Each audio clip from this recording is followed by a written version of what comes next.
Welcome everyone to Good Grief Ministries, and today is Retreat Day. Oh my gosh, we are so excited to see what the Lord has planned today. I know it's going to be amazing, so I know this video will be a little bit longer, but I hope you enjoy it, and we will see you next year. Okay, bye guys.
And at that point in the program for the 9/11 widows, I brought out the cake.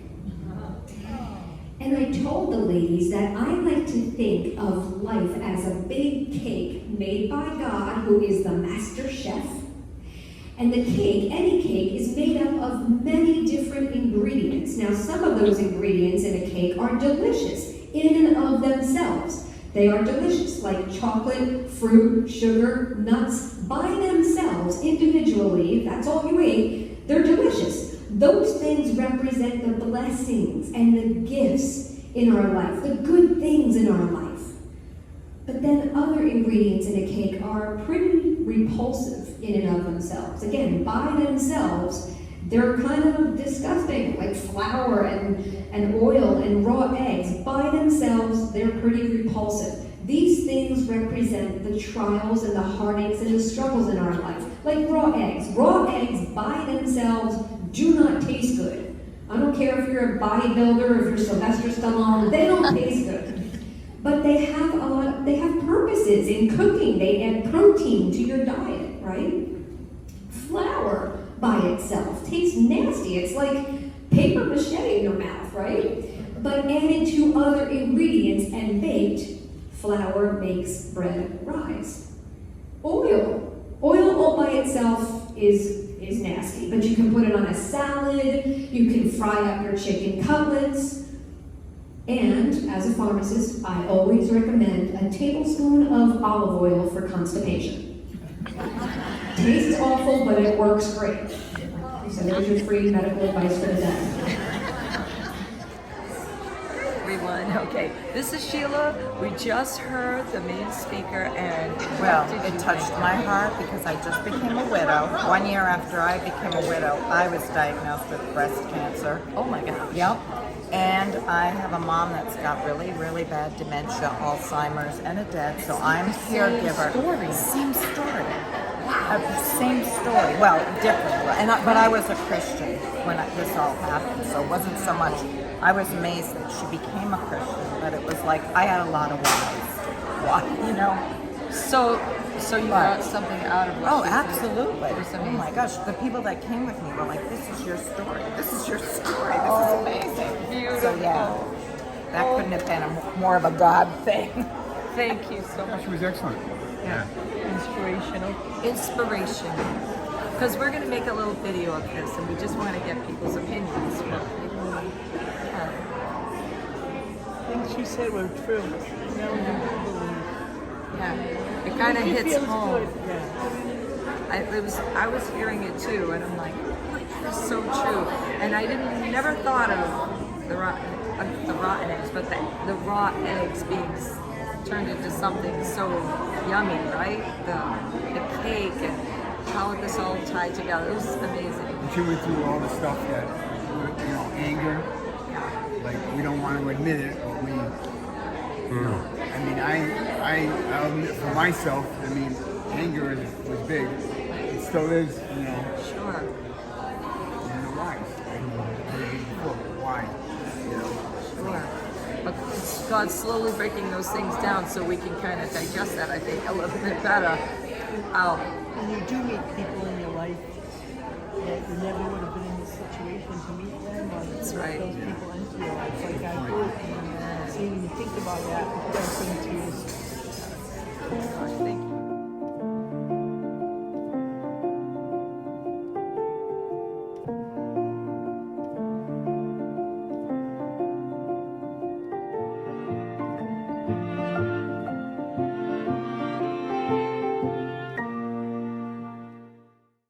Hey, you know, you're not very smart, or whatever he wants it. He does it as an I statement. So you think it's your own thought. You think it's your own mind coming against you, your own thought about you. That, you know, oh, you know, I'm not doing well today, or oh, you know, I have all these regrets, and just different things like I am depressed. Well, the enemy wants you to receive that thought and think it's your own and to get in agreement with it. And so I just think being able to recognize that the enemy does I statements as your own thought and be able to go, wait a second, no, what does God say about me is super important. So we're here today at Good Grief Ministries Retreat, and you just heard Christina Dupuy. What did you think? Absolutely wonderful. I want to know if she has a book that I can take home. I wrote down everything that she said, literally scribbling as fast as I could, because this is the key. God says, hold every thought captive, and that's a truth. And then we need the instruction manual on how to do that, and I think she just gave us the instruction manual. Amen. The step-by-step, transformative way to believe what God says about life, about hope, about ourselves. She just spelled it out. I love Wow. science too. I'm so grateful that she was here today. And it was perfect. Perfect. Yep. Gosh, thank you so much. Speaker we just had. It was pretty remarkable. It was just to think about what our brains are capable of is just amazing. It's a nice, healthy reminder that we're a lot stronger and way more capable than what we give ourselves credit for. Oh my gosh, amen. Beautiful.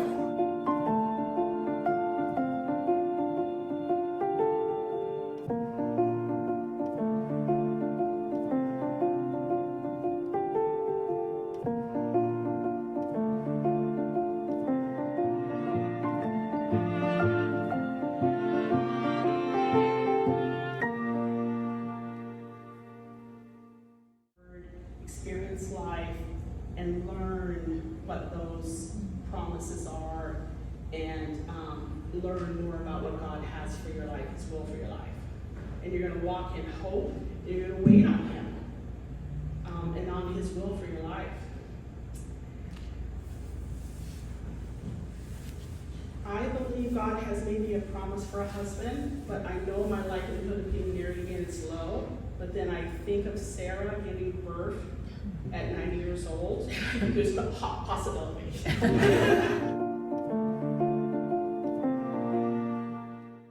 Are not being shown. I don't know what to do. I'm ready to throw the thing out the window. And I'm just so aggravated. And I pulled off my sunglasses and I go, oh, forget it, son. I figured it out. You can't see the iPad and have on sunglasses at the same time, okay? But it's a learning process. And you know what? It's the same way with grief. You know, we want to get from point A to point B. But to do that, we've got to take some steps and go forward. As you saw, the steps I took was the long route to get up here. And we can do that same thing in the midst of grief and what we're going through. But I want to share with you some things to help you to get through your grief and to get on a better road. Now, I feel really weird. Maybe it's me. I feel better. I'm actually blind in my left eye, so don't worry, y'all. I can't see y'all anyhow. Now I feel like I'm talking to you instead of so, okay, straight on. When I preach, I like to preach straight on. So.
So after the dust has settled, next day after retreat, can I get your opinion on what you thought of Veronica's speech and also Marlene? So I love Veronica because she's just smiley, happy Veronica as always, but she's so full of faith.